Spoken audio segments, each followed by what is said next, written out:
नमस्कार माऊली. चला ज्ञानेश्वरीच्या सहवासात ज्ञानेश्वरी अध्याय 6 मधील 292 ते 304 ओव्यांच्या सहवासात आपण जाऊया.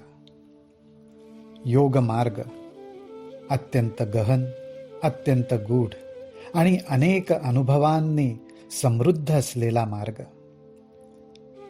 या मार्गावरून आपला हात हातात धरून ज्ञानोबा राय आपल्याला नेतायत आणि ह्या मार्गाचं आणि त्याचबरोबर ह्या मार्गाचं अनुकरण करणाऱ्या योग्याचं बहारदार वर्णन आपल्या समोर साकारतायत. ज्ञानोबा रायांनी आपल्याला दाखवलं नाथ संप्रदायातील महत्वाची खूण. पिंडाने पिंडाचा ग्रास घेतला जातो. हा अनुभव कथन केल्यानंतर आता ज्ञानोबा राय म्हणतात, तया ध्वनिताचे केणे सांडुनी, तया ध्वनिताचे केणे सोडुनी, यथार्थाची घडी झाडुनी, उपलविली म्या जाणुनी ग्राहिक श्रोते. श्रोत्यांसमोर अर्थात ज्ञानोबा रायांनी म्हटल्याप्रमाणे त्यांच्या समोर सर्व सज्जन संत मंडळी जमलेली आहेत. गुणग्राहक असे श्रोते ज्ञानोबा रायांना लाभलेले आहेत.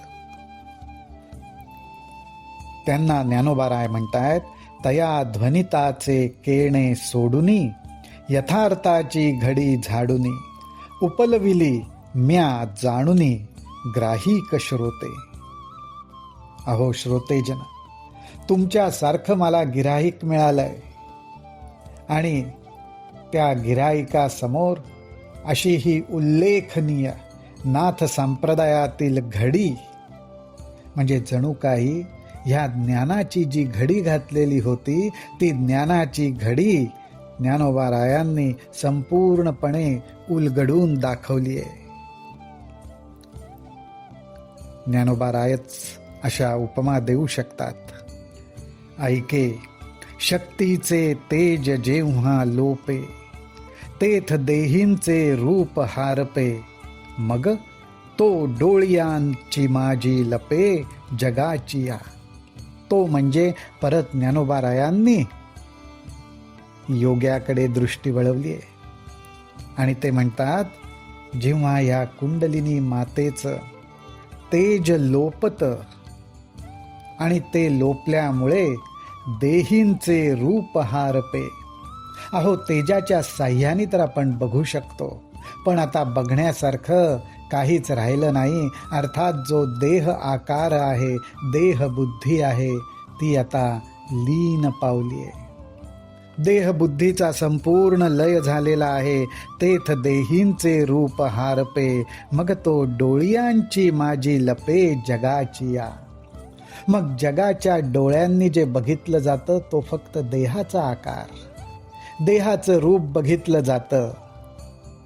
पण आता जगाच्या डोळ्यांना त्याच्या ठिकाणी विशेष दिसण्यासारखं काहीच राहत नाही. कारण देहबुद्धीच्या साह्याने योगी जगात वावरणं बंद करतो. त्यामुळे जगाला बघण्यासारखं, पाहण्यासारखं तिथे काही राहत नाही. म्हणून जगाच्या डोळ्यांच्या दृष्टीने तो लपला. एरवी आधिलाची ऐसे, सावयव तरी असे, परी वायूचे का जैसे वळिले होय. वरवर पाहता तोही सावयव म्हणजे त्याचा देहाकार हा सर्व अवयवांसकट जगाला दिसत असतो. परंतु आंतरिक दृष्ट्या त्याचं जे रूप, ते रूप मात्र आता फक्त वायुतत्वाचंच राहिलेलं असतं. जणू काही वायुतत्वानीच रूप धारण केलंय अशी ह्या योग्याची आंतरिक अवस्था असते. ही अवस्था कशी तर ना तरी कर्दळीचा गाभा, बुंथी सांडोनी उभा, का अवयवची नभा. तो म्हणजे इथे परत त्या योग्याचाच उल्लेख करतायत. ज्याप्रमाणे कर्दळीचा गाभा, कर्दळीच्या गाभ्यामध्ये काय आहे हे बघण्यासाठी बुंथी सांडोनी त्याच्यावरचे एक एक पदर जर दूर करत गेलं तर शेवटी कर्दळीच्या गाभ्यामध्ये फक्त पोकळीच दिसते. वरचे सर्व पापुद्रे निघून गेल्यावर आत फक्त पोकळी असते आणि त्या पोकळीच्या आकारानेच तो कर्दळीचा गाभा उभा असतो. योग्याचं शरीर सुद्धा तसंच आहे. शरीराचे अवयवाचे पापुद्रे काढून टाकले तर आतनं फक्त जणू काही अवयवची नभा तो आकाशाने नभाने साक्षात अवयवांचा आकार धारण केलाय, असंच त्याचं रूप असतं. तैसे होय शरीर तई ते म्हणिजे खेचर. असं संपूर्ण वायुरूपानेच ज्याचं आता शरीर भरलेलं आहे त्याला खेचर म्हटलं जातं. आणि हे पद म्हणजे ही प्राप्ती जेव्हा त्या योग्याला होते, पिंडजनी जे फक्त देहबुद्धीलाच धरून आहेत, त्या सामान्य जनांच्या दृष्टीने तो एक मोठा चमत्कार असतो. हे पद होता चमत्कार पिंडजनी. सामान्य लोक ही अवस्था समजूच शकत नाहीत. आणि अशी संपूर्ण वायू स्वरूप झालेली ती योग्याची अवस्था, त्या ठिकाणी योग्याला काय प्राप्ती होते तर देखे साधकू निघोनी जाये, मागा पाऊलांची वोळ राहे, तेथ ठाई ठाई होये हे अणिमादिक.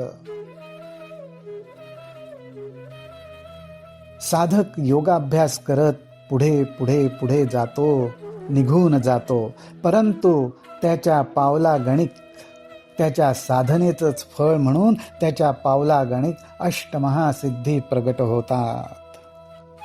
परी तेणे काय काज आपण पया, अवधारी ऐसा धनंजया, लोप आथी भूतत्रया, देहींचा देही.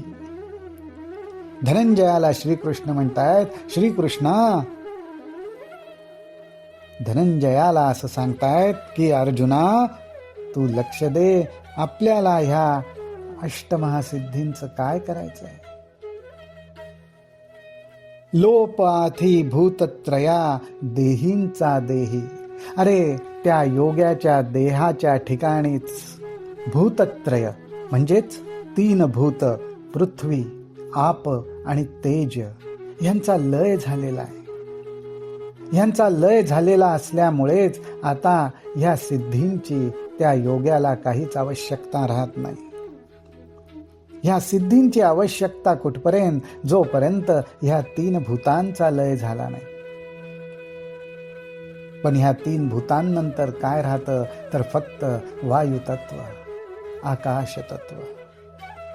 पृथ्वी ते आप विरवी, आपा ते तेज जिरवी, तेजा ते पवनु हरवी हृदया माझी.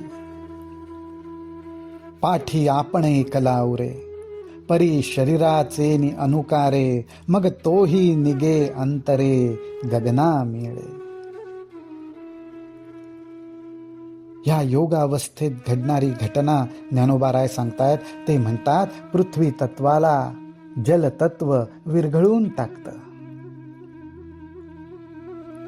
माती आणि पाण्याचा स्पर्श झाला की पाण्यापुढे माती टिकत नाही. पाणी मातीला विरघळून टाकतं. आपा ते तेज जिरवी, तेजामधली उष्णता पाणी सहन करू शकत नाही आणि पाण्याचा लय होतो. आपा ते तेज जिरवी, तेजा ते पवन हरवी हृदया माझी.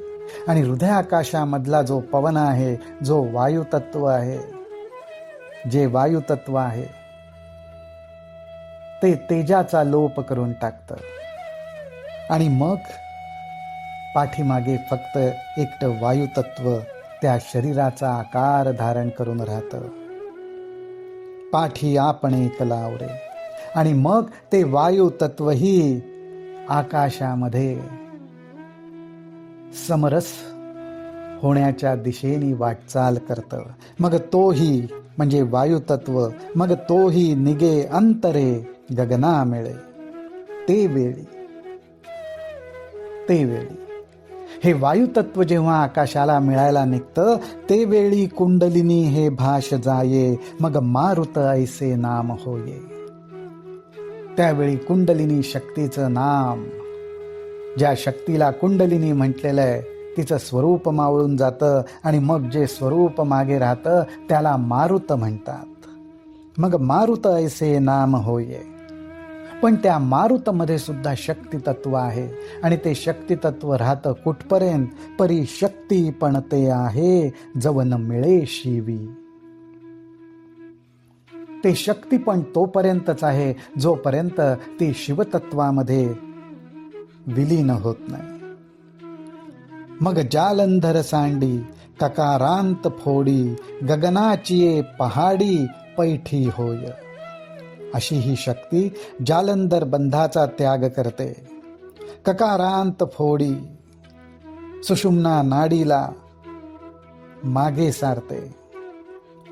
सुषुम्ना नाडीतून सुद्धा पुढे जाते आणि गगनाची पहाडी पैठी होय आणि आकाश रूप होऊन जाते. गगनरूपी पहाड ओलांडते. ते ओंकाराची पाठी पाय देत उठा उठी, पश्यंतीची पाऊटी मागा घाली. अशी ही शक्ती वायुरूप बनून जेव्हा आकाशाला मिळू पाहते त्यावेळी त्या आकाशामध्ये फक्त ओंकार स्वरूप आहे. पण त्या ओंकाराच्या सुद्धा पाठीवर ती पाय देते आणि पुढे जाते. ओंकाराच्याही पलीकडे जी अवस्था आहे वैखरी, मध्यमा, परा आणि पश्यंती, त्या पश्यंतीला सुद्धा जणू काही ती आता मागे टाकते. पुढा तन्मात्रा अर्धवेरी, आकाशाचा अंतरी, भरती गमे सागरी, सरिता जैसे. आकाशाला आता कधी मिळू असं त्या वायू स्वरूप शक्तीला झालेलं आहे. त्यामुळे ओंकाराच्या अग्रभागी असलेल्या अर्धमात्रेला सुद्धा ती मागे टाकून जोराने अवकाशामध्ये मिळू पाहते. ते तिचं मिळणं कसं? तर ज्याप्रमाणे एखादी सरिता, एखादी नदी जेव्हा सागराला मिळते त्यावेळी फार मोठा जलाशय घेऊन मोठ्या वेगाने ती समुद्राला जाऊन मिळते. समुद्राशी तिचं मिलन घडतं. जणू काही ह्या वायुरूप शक्तीला सुद्धा तसाच आवेग येतो ज्यावेळी ती आकाशाला मिळायला निघते. हे असं वर्णन ज्ञानोबारायांनी आपल्यासाठी केलेलं आहे. रामकृष्ण हरी, रामकृष्ण हरी, रामकृष्ण हरी.